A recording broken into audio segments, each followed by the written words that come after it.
early 2000s older brother core. Do these images mean anything to you? Perhaps they're oddly familiar, nostalgic, maybe they bring up some distant childhood memory of playing for hours as player 2. If so, you aren't alone. Older brother core has exploded recently and is pretty much inescapable online, but as I tried to find out why, things got even weirder.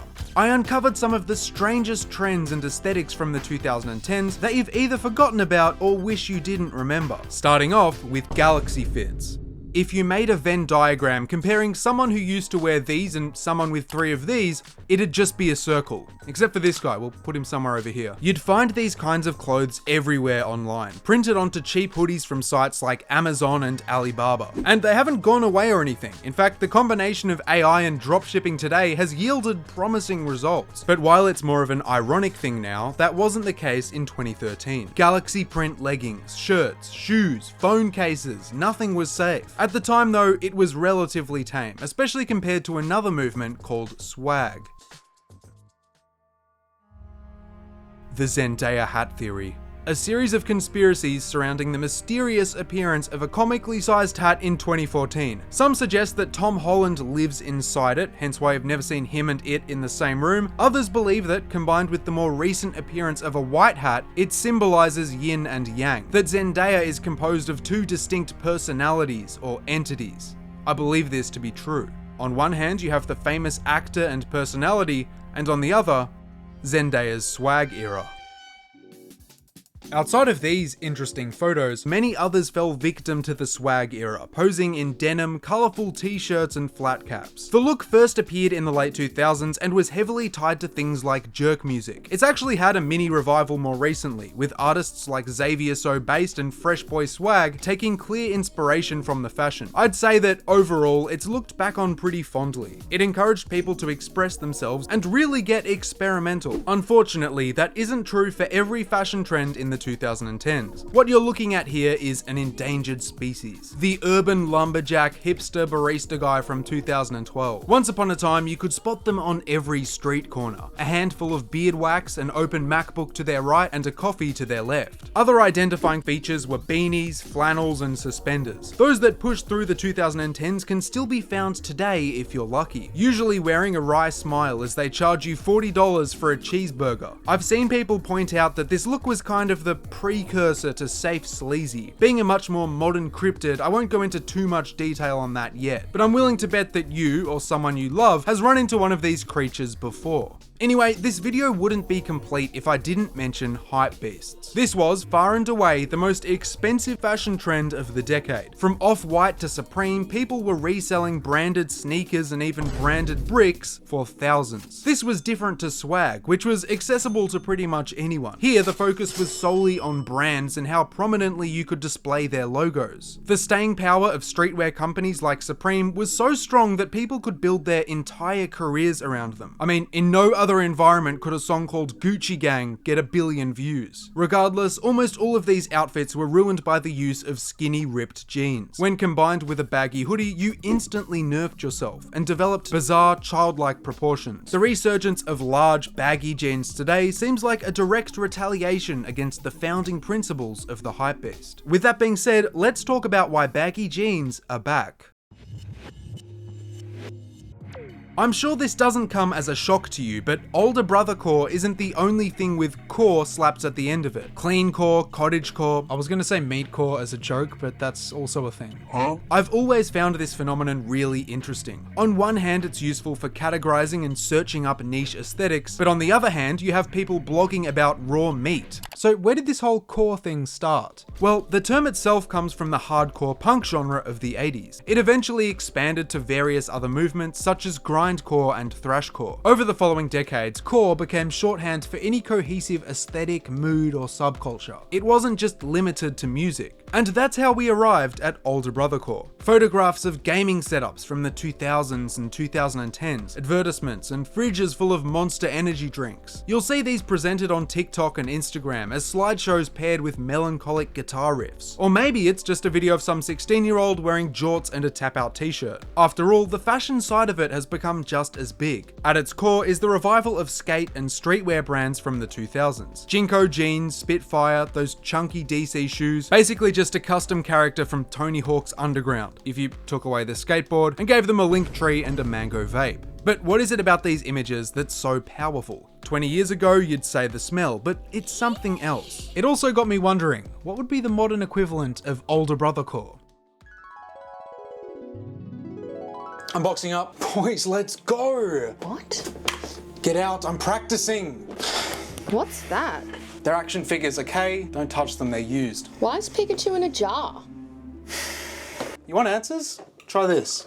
Wow. Here, caffeine, 0 sugar, 40 cents per serve. I could take this to the gym. With code MINT, I got free samples with free shipping and 10% off everything. Go before it gets patched. These photos capture a very specific vibe from a time period that's already nostalgic to a lot of people. It's the experience of peeking into your older brother's room and being almost mystified by the stuff inside. A console you were rarely allowed to play. Instruments you weren't allowed to touch. The photos themselves add another layer, taken with grainy digital cameras that reveal the dusty haze of freshly punched drywall, or even freshly punched cones. I'm not surprised so many people have resonated with this aesthetic, because it's so universal. Growing up in the 2000s and early 2010s, you definitely knew someone that fit the older brother core archetype. A room full of nu metal posters, skateboards, and a 360 running nothing but Halo 3 and Black Ops. As you might expect, certain foods are associated with the look. You've got big hitters like Doritos and Burger King, combined with drinks like Mountain Dew and Monsters. You can't just grab these today and call it older brother core though. Products had a certain look back then that has all but disappeared. I'm talking about the Halo 3 Burger King meal, Doritos packets with the heart rate monitor, Guitar Hero Slurpees. 2010 was the last time you could look cool drinking Mountain Dew, apart from maybe a few months in 2014.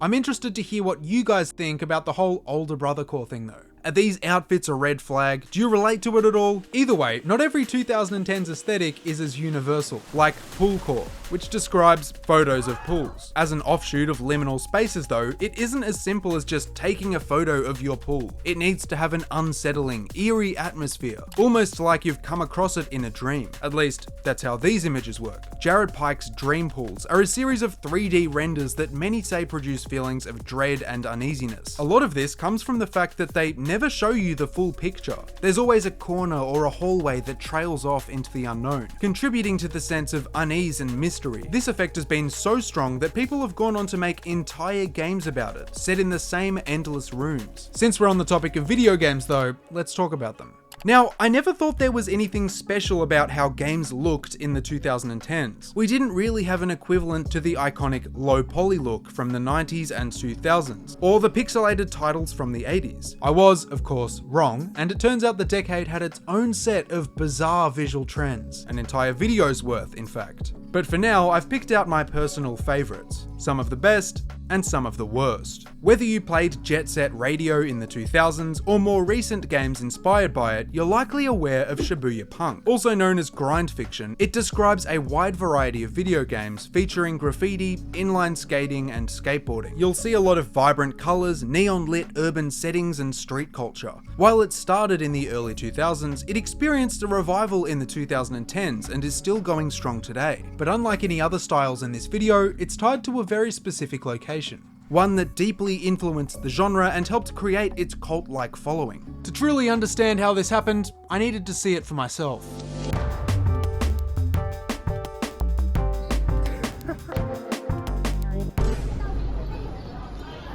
These streets were the inspiration behind Jet Set Radio, the pioneer of grind fiction. Set in a vast, chaotic metropolis, you play as members of a graffiti gang, fighting back against authorities and rivals as you expand your territory. The game was unique, not just for its cel-shaded graphics, but also its locations and fashion. Take for instance, Shibuya-cho, one of the game's 3 main districts. It shares many similarities with the aesthetic's namesake, and my first stop.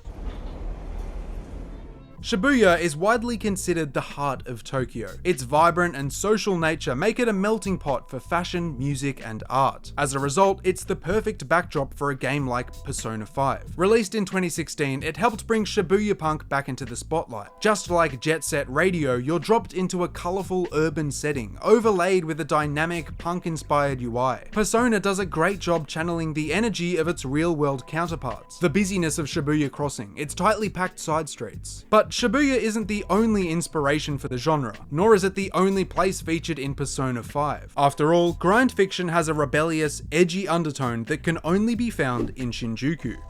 Extra mint inside of mint collectibles. Housing Tokyo's red light district and a booming nightlife, Shinjuku's atmosphere is completely different. There's an overwhelming amount of ads and billboards, lit by thousands of neon lights. Its chaotic influence became even clearer as the aesthetic re-emerged in the 2010s. Look no further than Inkopolis from Splatoon. Locations like the Plaza and Inkopolis Square feature the same energetic displays of lights and advertising. The gameplay echoes Shibuya Punk's elements even more, focusing on streetwear, youth culture, and colourful self-expression. The spray can is replaced by an ink shooter, but the premise is the same. It was awesome to walk around Tokyo and spot the similarities between these games and their inspiration. Even better though, Shibuya Punk didn't go anywhere after its revival, and the 2010s were just the beginning. Hi-Fi Rush and Bomb Rush Cyberfunk released in 2023, having art styles that look just as timeless as Jet Set Radio. Oh, and Jet Set Radio is getting a reboot soon. If we're talking about grind fiction though, we have to talk about Frutiger Metro and why it's also making a comeback. In the early 2010s, Metro was extremely popular in music, gaming, and all sorts of other media. Featuring glossy vector graphics and patterns, there was a lot of overlap between it and Shibuya Punk. But Metro was even more widespread, meaning there's a ton of things you'd recognize it from, like Just Dance 3 and 4. From their menus to dances, both share the same colorful aesthetic. There's fluid shapes and flourishes in the background that nicely complement the series' atmosphere. People have described this look as a subgenre of Frutiger Metro called Musica Metro. It's a lot softer than the other examples we'll cover and uses more pastels and, unsurprisingly, music-related icons. For the most part though, when people reference Frutiger Metro, they mean stuff like this. Any design with these maximalist 2D patterns. The gaming series I see mentioned the most is Little Big Planet. Looking at the box art and promotional material for the 3 games, you can see why. Explosions of abstract shapes, peppered with various items and instruments. Alongside Domo, Sackboy has become the aesthetic's mascot. Now, when Metro emerged in the late 2000s, it was kind of the edgy older brother to Frutiger Aero. It catered to a younger audience and sold them on the idea that this was what being a teenager felt like. Naturally, those kids grew up and still thought it looked cool. And to be honest, they proved that it still does. Sitting at over 1.4 million views, Romance Planet's Fall from the Sky music video is shot entirely in the style. It's even capped at 360p. Pink Pantherus, with a more mainstream influence, has also drawn from the aesthetic. The Illegal music video features shots that mirror the iPod Shuffle commercials. And Nice to Meet You has the same pastel flourishes as Musica Metro. But not everything can be colourful and upbeat. Gaming in the 2010s was plagued by an issue that affected countless titles. There's a good chance you hated this trend at the time, but we'll see. Let me reintroduce you to the infamous piss filter. Sometimes green if the devs had eaten asparagus, but mostly an all-consuming yellow. The weirdest thing is, I didn't even notice it at the time. I just accepted it as the look for shooters and racing games. Now that my brain is developed, I can tell that the sky isn't normally yellow, but this revelation hasn't stopped me from enjoying these titles. Why? Because it was applied to some of the best games of all time. Fallout New Vegas, Deus Ex 3, Grand Theft Auto 4. With that being said, have a look at them without the filter. Here's the Mojave Wasteland as 2010 intended, and here it is with the tint removed. Deus Ex 3 is even more noticeable. In fact, it's the reason the term even exists.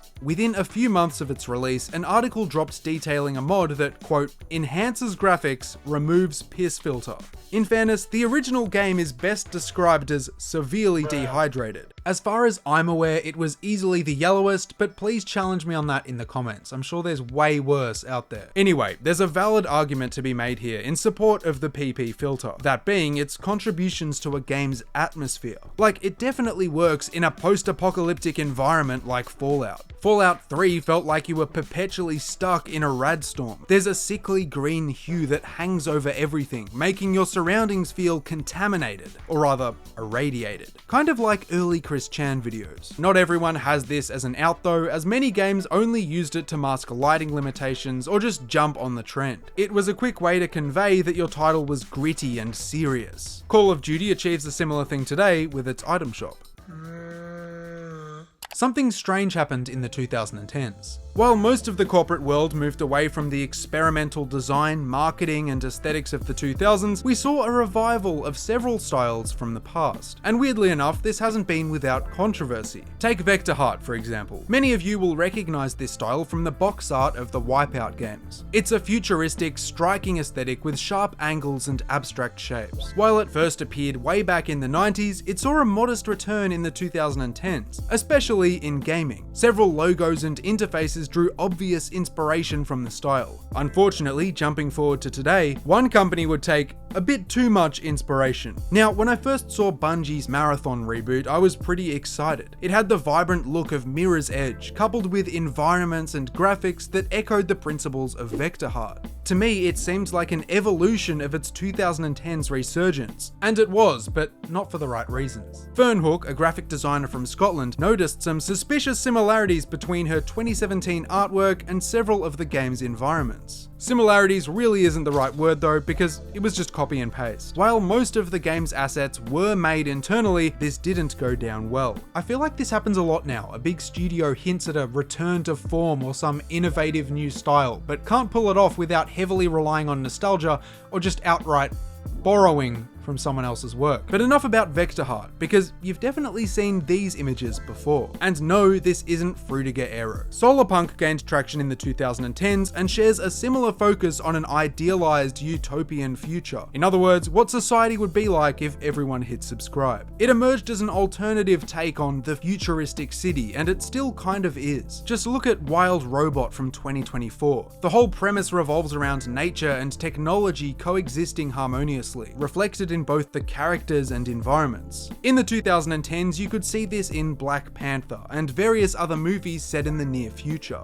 At the heart of Solar Punk is architecture that integrates nature, foliage wrapping around skyscrapers, expansive grassy plains covered in solar panels. The name being a spin-off of Cyberpunk isn't a coincidence. Many characterize it as a direct response to Cyberpunk's darker and heavily commercialized tone. I'm curious though, would you rather live here, or do you think Solar Punk is the way to go? Speaking of cool, futuristic aesthetics from the 2010s, DORFic. It's a little more obscure, but depending on what video games you've played, there's a good chance you've seen it before. It describes a design style dominated by abstract shapes and technology, soft white backdrops, and above all else, the color orange. A great example is the Hexbug toy line. They looked delicious, they were delicious.